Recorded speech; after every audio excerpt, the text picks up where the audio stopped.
बहुत ज्यादा मस्टरबेशन करने से धात रोग हो जाता है। इस रोग में मनुष्य का वीर्य पेशाब करते समय खुद बूंद बूंद करके निकलने लगता है। सीधे शब्दों में बोले तो बिना किसी सेक्सुअल एक्टिविटी के पुरुष के शरीर से वीर्य निकलने लगता है। बुरी संगति के कारण हस्तमैथुन करना, प्रकृति विरुद्ध काम करने से भी धातु रोग उत्पन्न हो जाता है। अहंकार या यौवन के उत्साह के कारण बहुत से युवा अधिक स्त्री संगम करते हैं। इससे भी धातु में पतलापन और नपुंसकता उत्पन्न हो जाती है। दूसरे रोगों के कारण भी धातु स्राव उत्पन्न हो सकता है। अगर आपको भी यह रोग है तो सावधान हो जाइए, क्योंकि ये एक ऐसा रोग है जो आपकी जवानी को खत्म कर देगा। आज का युवा हस्तमैथुन, वीर्यपात, शीघ्र पतन, धातु रोग जैसी गंभीर बीमारियों के जाल में फंसता चला जा रहा है। नपुंसकता, चिड़चिड़ापन, खाया पिया शरीर पर न लगना, समय से पहले बाल उठ जाना, हाथों का कांपना, जोड़ में दर्द होना आदि इसी का परिणाम है।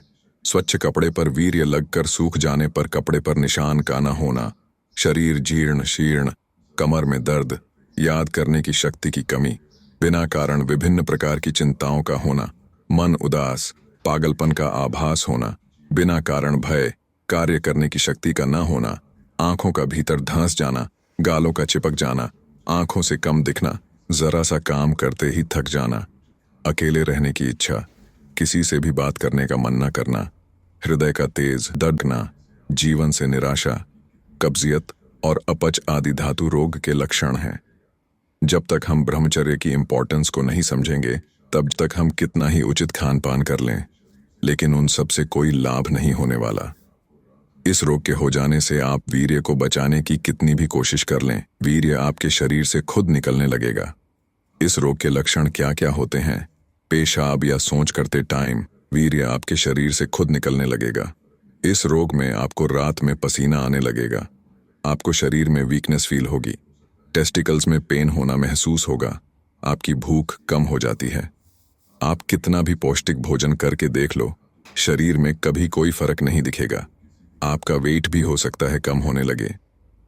ऐसा भी हो सकता है कि आपके शरीर की बनावट के कारण आप बाहर से एकदम स्वस्थ हों, आपका वेट भी सही हो, फिर भी आप धातु रोग से पीड़ित हों। यह रोग किसी भी कद काठी के युवा को हो सकता है। अगर इस रोग का समय से उपचार नहीं किया गया तो धीरे धीरे शरीर में बहुत सी परेशानियां होने लगती हैं। सबसे पहला रोग है लो स्पर्म काउंट होना।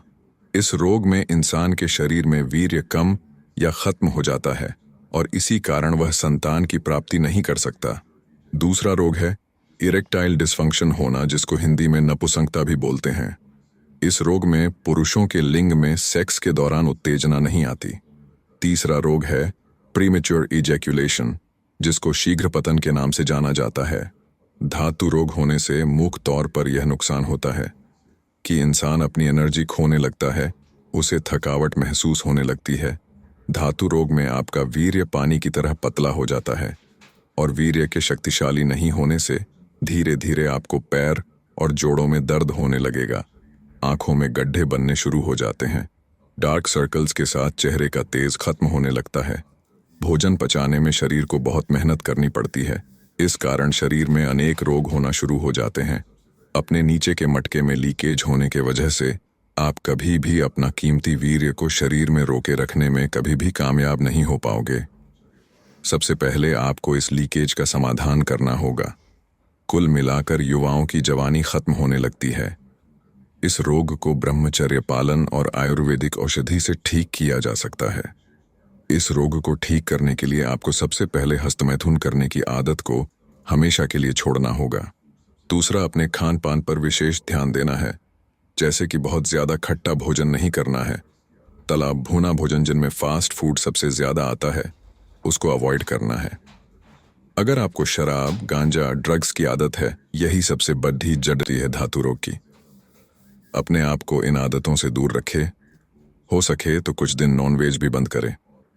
आप जितना ज्यादा मैदा खाएंगे उतनी ही मेहनत आपके पेट को उस भोजन को पचाने में लगेगी और इस वजह से आपको मॉर्निंग में मल त्याग करने में जोर लगाना पड़ेगा, जिस वजह से आपको धातु रोग की परेशानी और भी ज्यादा होने लगेगी।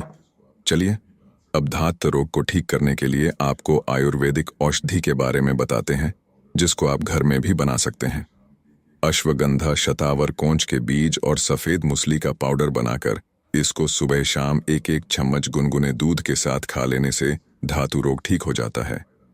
सुबह 4 बादाम, 2 छुआरा और 2 अखरोट खा लेने से भी इस रोग में बहुत फायदा मिला करता है। त्रिफला, हरड़, बहेड़ा और आंवला का चूर्ण 6 ग्राम से 12 ग्राम तक शहद या गर्म पानी के साथ सेवन करने से धातु रोग ठीक हो जाता है। पेशाब में धात रोकने के लिए उपचार में रोजाना सुबह खुली हवा में 15 से 30 मिनट तक कपालभाति प्राणायाम करे तो इससे सभी तरह के यौन रोगों का जड़ से इलाज होगा, सभी तरह की शारीरिक समस्या दूर होगी, यौन शक्ति बढ़ेगी। अगर आप कोई दवा न ले और रोजाना कपालभाति आधे घंटे तक करेंगे तो भी पूरा लाभ मिल जाएगा।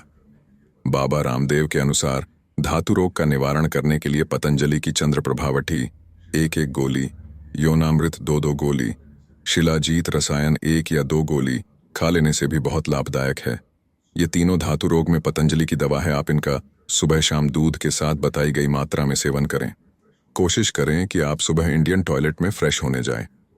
जब आप इंडियन टॉयलेट में बैठते हैं तो आपके पूरे पाचन तंत्र पर दबाव बना रहता है, जिसकी वजह से आपका पेट अच्छे से साफ होता है।